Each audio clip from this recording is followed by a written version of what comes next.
As the Phaedo comes to an end, things get difficult and things get strange.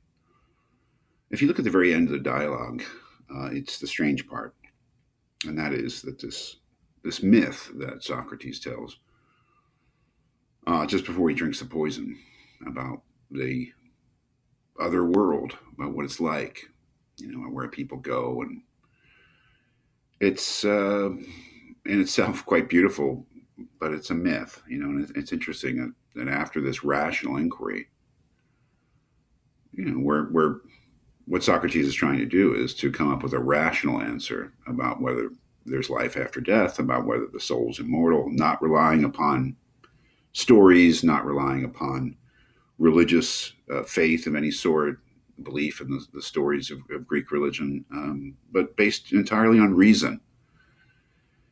It's interesting and strange that at the very end of his life, he decides to go there, to go to myth, story, and go away from the kind of rational inquiry that he's been devoting his life to. So it may go back to the beginning of the dialogue where somebody says, "I heard you've been writing poetry," and Socrates, maybe at the end of his life, feeling that he had neglected certain aspects of things. Anyway, it's a very strange ending. But before we get to that very strange ending, we get a very difficult, really the end of the rational part of the inquiry. And that is after Socrates responds to Simmias's idea of the soul as harmony, he decides to respond separately to Cebes's objection that the soul might outlive the body temporarily, but how do we know that it too doesn't wear out? And this allows Socrates to focus on maybe a more specific question, and that is, what is the nature of the soul? He's already talked about the soul and whether it is compound or simple, and since it's simple, it's not the kind of thing that can die. So he's really kind of covered this territory already, but he takes this occasion in responding to Cebes's idea and in thinking about what kind of thing the soul is and how we should think of it to go into an autobiographical account of his own philosophical development. And he starts this. This is just below 96A. He says, "When I was young, Cebes, I had a prodigious desire to know that department of philosophy which is called natural science. The causes of things, the physical causes of things, why things are the way they are. The Greeks had a notion of physics and biology. It wasn't our physics and biology, and from our point of view, it was primitive. But they did, and they had there was an overall philosophical worldview that underpinned this science, and that was naturalism or physicalism or materialism. That is, that whatever existed was material, and whatever existed whatever happened had a material cause, a physical event as a cause. And Socrates, as a young man, apparently was devoted to this idea, and eventually it tells why that he dropped it, why he changed to another worldview, another philosophical view of how to understand the world. And that was the method of looking for essences or forms.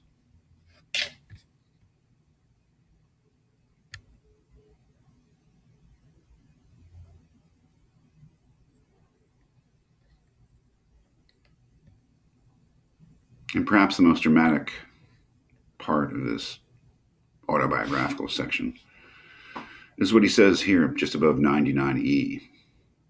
Socrates proceeded, "I thought that as I had failed in the contemplation of true existence, I ought to be careful that I did not lose the eye of my soul, the eye of my psyche, as people may injure their bodily eye by observing and gazing on the sun during an eclipse, unless they take the precaution of only looking at the image reflected in the water or in some similar medium. That occurred to me, and I was afraid that my psyche might be blinded altogether if I looked at things with my eyes or tried by the help of the senses to apprehend them. This is quite interesting because it tells us, at least the personal origin of Socrates' idea that it's not the senses that allow us to get in touch with truth. It's the psyche or mind or soul or intellect that does by itself, not with the help of the senses.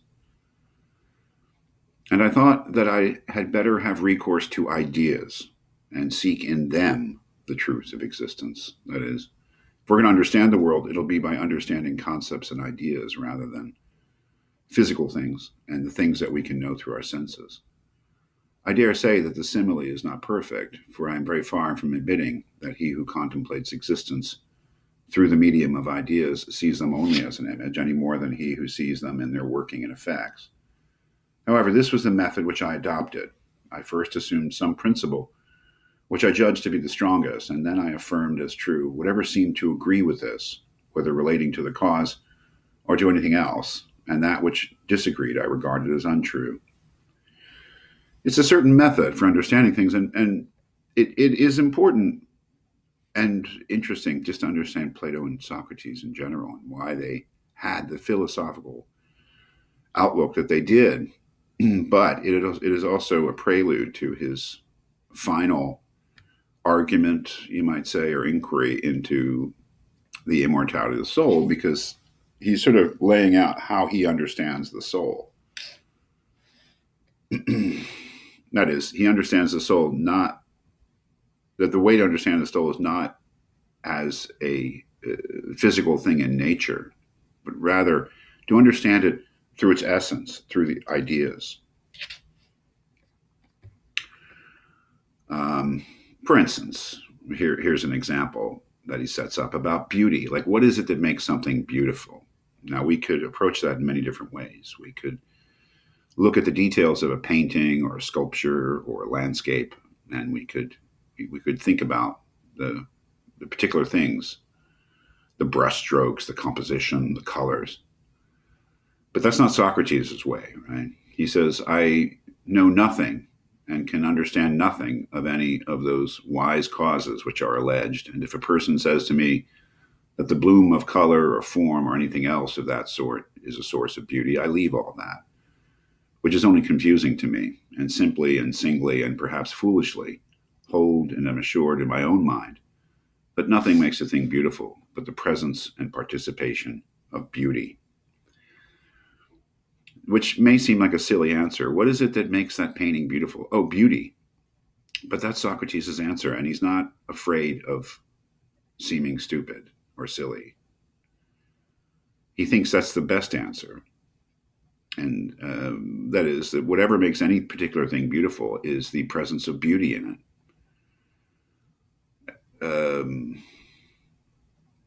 For as to the manner, I am uncertain. Oh, excuse me. I leave all that. I'll start here. I leave all that, which is only confusing to me, and simply and singly and perhaps foolishly hold and am assured in my own mind that nothing makes a thing beautiful but the presence and participation of beauty in whatever way or manner obtained. For as to the manner, I am uncertain. That is, how is it that beauty makes a particular thing beautiful? What's the manner? He says he doesn't know. But I stoutly contend that by beauty, all beautiful things become beautiful. That appears to me to be the only safe answer that I can give, either to myself or to any other, and to that I cling, in the persuasion that I shall never be overthrown, and that I may safely answer to myself or any other that by beauty, beautiful things become beautiful. This is the theory of the forms. This is the idea that there are independently existing ideas, concepts, like beauty, justice, the good, virtue, the kind of thing that he was having Meno look into, that these things exist in some way, not in a physical way, but they're the reason for everything, and that the philosopher in their search for truth is really searching for a deeper knowledge of them. That's what philosophy is. It's an inquiry into the essences, the forms, the ideas. How does this all relate to the question of the soul.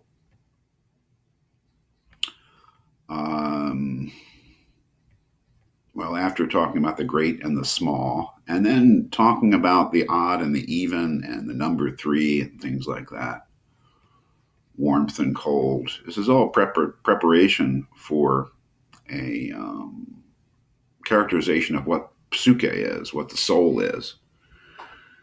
It's interesting what he says about the number three. The number three is not uh, in itself oddness, but it's odd.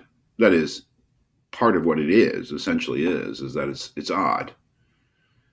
It is not oddness. It's one odd number, but it's odd, and it's one of the characteristics of it. So whenever we have three, we have oddness. Um, as he says here, and on this oddness of which the number three has the impress, the opposite idea will never intrude. That is, he says no, and this impress was given by the odd principle, yes, and to the odd is opposed the even, true. Then the idea of the even number will never arrive at three. So one of the things that makes three three is its oddness, and were it to become even, it wouldn't be three anymore. It would be impossible to conceive of that. The short, I would say, the short answer to how this applies to the soul is when he starts talking about the essence of the soul being life. As he says here, this is around 105c. Tell me then, this is Socrates, what is the inherence of which will render the body alive? The psyche, he replied, the soul. And is this always the case? Yes. Then whatever the psyche possesses, to that it comes bearing life. Yes, certainly. And is there any opposite to life? There is. And what is that? Death. Then the psyche, as has been acknowledged, will never receive the opposite of what it brings. So then he's drawing an analogy between the soul and the number three. I think that's what he's doing. But the number three, whenever it's present, brings with it also oddness, because that's essentially what it is. The soul, whenever it's present, brings life, because life is essential to soul. So as long as we have soul, we have life. And it would never admit of its opposite, the opposite of life, and that is death. So just as it's inconceivable to conceive of the number three becoming even, it's inconceivable to conceive of the soul dying, because that would be admitting its opposite when it's essential, one of its essential characteristics is life. It's a tough argument to try to. I know I'm asking a lot. If you've gotten this far, good for you. But it's a tough argument to try to comprehend and think about on a first try. But it's. I think it's his final. This is his final argument for the immortality of the soul, and that is that if we think about what the soul is, essentially what makes it soul, or one of its essential features, that's its life. So that there's no such thing as soul without life. So this actually gains some credence if you think about the expression "a dead soul." Um, the expression "a dead soul" would be a contradiction in terms in the similar way to even three. Right? It's just not something that's thinkable. A dead soul. It couldn't admit of death and be a soul. So I think that's about it. Like I said, there's this incredible myth that he tells before he dies.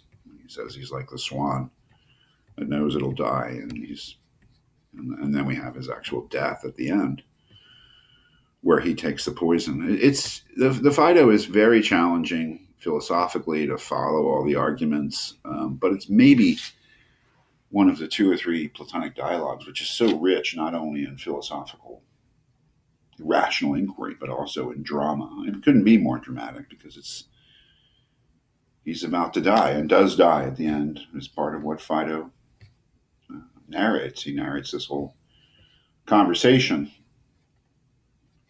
And yeah, we reminded at the end that he's been narrating the whole thing.